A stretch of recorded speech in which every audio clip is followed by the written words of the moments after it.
স্বপ্নেও ভাবিনি যে আমার বিয়েটা এরকম ভাবে হবে। আমার ছোটবেলা থেকে যা ইচ্ছা ছিল ইনশাআল্লাহ আল্লাহর রহমতে তা আজ পূরণ হয়েছে। কারণ আমার একটা ইচ্ছা ছিল একটা এতিম মেয়েকে বিয়ে করা, যা আল্লাহর রহমতে আজ পূরণ হয়েছে। কবুল, আলহামদুলিল্লাহ। রহিমার বাবা মা অনেক আগেই মারা যায়। অভাব অনাটনের মধ্যে বৃদ্ধ দাদা দাদির কাছে মানুষ হয়ে ওঠে। বিয়ে ঠিক হয়, কিন্তু তাদের কোনো পরিস্থিতি ছিল না বিয়ে দেওয়ার মতো। আমরা বিস্তারিত জানার পর পোস্ট করলে 2,14,000 টাকার ব্যবস্থা হয়। ভোর 4টার সময় রওনা দিলাম বাইক নিয়ে আমি এবং রুবেল, সিরাজগঞ্জ থেকে জামালপুর জেলা মেলান্দহ রহিমাদের বাড়ির উদ্দেশ্যে। প্রচণ্ড ঠান্ডার কুয়াশার মধ্যে চলে আসলাম সেই রহিমাদের বাড়ির আঙিনায়। এদিকে কিন্তু বাড়িতে বিয়ের অন্যরকম আয়োজন চলছে, গেট থেকে শুরু করে প্যান্ডেল, বরমান সব কিছুই রেডি।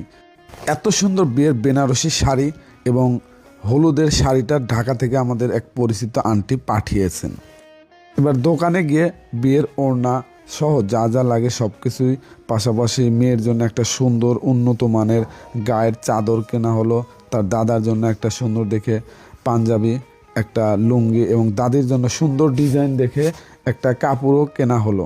একটা অনেক সুন্দর এক ফুলের বিছানার চাদর এবং 2টা বালিশের কাভারও নিলাম।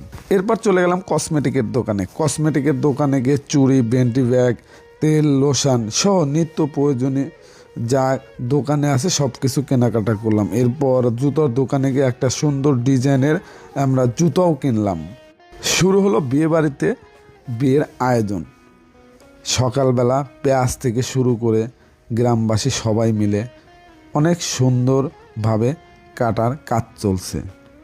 এদিকে বাবুর্চি মাংস ধোয়ানোর কাজ, রোস্টের মুরগি সহ যা যা আছে সব কিছু ধোয়াতে ব্যস্ত আছে। অন্যদিকে বাবুর্চি কিন্তু রান্নার কাজে ব্যস্ত, সমস্ত মশলা মাংসের মধ্যে দিচ্ছে। এরপর শুরু হলো রান্নার কাজ। এই রান্নার দীর্ঘ সময় চললে সমস্ত আইটেম রান্না করতে হবে। এরপর আমরা গরু কেনার জন্য চলে গেলাম পাশের গ্রামে। সেখানে গিয়ে একটা উন্নত জাতের বকনা গরু দেখে পছন্দ হলো, সবাই মিলে সেটা আমরা কেনাকাটা করে এবার চলে আসলাম ফার্নিচারের দোকানে। ফার্নিচারের দোকানে এসে একটা বক্স খাট পছন্দ করলাম, পাশাপাশি একটা আলমারি পছন্দ করলাম। এরপর একটা ওয়ারড্রোব, ড্রেসিং টেবিল, ট্রাঙ্ক সব কিছুই আমাদের খুব পছন্দ অনুযায়ী সবাই মিলে কেনাকাটা করলাম। এরপর চলে গেলাম হাঁড়ি পাতিলের দোকানে, যে বিয়েতে সংসারের যা যা লাগে হাঁড়ি পাতিল থেকে শিলপাটা সব কিছু কেনাকাটা করলাম। এরপর ল্যাপ তোষকের দোকানে গিয়ে একটা ল্যাপ, একটা তোষক, 2টা বালিশ, একটা কোল বালিশও কেনা হলো। সব কিছু নিয়ে আমরা চলে আসলাম রহিমাদের বাড়িতে। এদিকে বিয়ের প্যান্ডেল, বরমস, খাবার টেবিল, গেট সমস্ত কিছু আয়োজন এবং কাজ শেষ। এখন অপেক্ষা কখন বরযাত্রী আসবে, তাদেরকে এখানে খাওয়ানো হবে আর এইখানে বসানো হবে বরকে। ঐশী বিউটি পার্লার থেকে আসছে রহিমাকে সাজানোর জন্য। নিখুঁতভাবে নতুন রূপে রহিমাকে সাজানোর কাজ চলছে। আলহামদুলিল্লাহ সাজানো কাজও শেষ। ইতিমধ্যে বরযাত্রী চলে আসছে। গ্রামীণ নিয়ম অনুযায়ী নানা আয়োজনে তাকে বরণ করে নিচ্ছে আংটি দিয়ে। সত্যি সব মিলিয়ে কিন্তু আজকে অনেক মজা হচ্ছে। এরপর গেটে বিভিন্ন নিয়মে তাদেরকে বরণ করা হচ্ছে।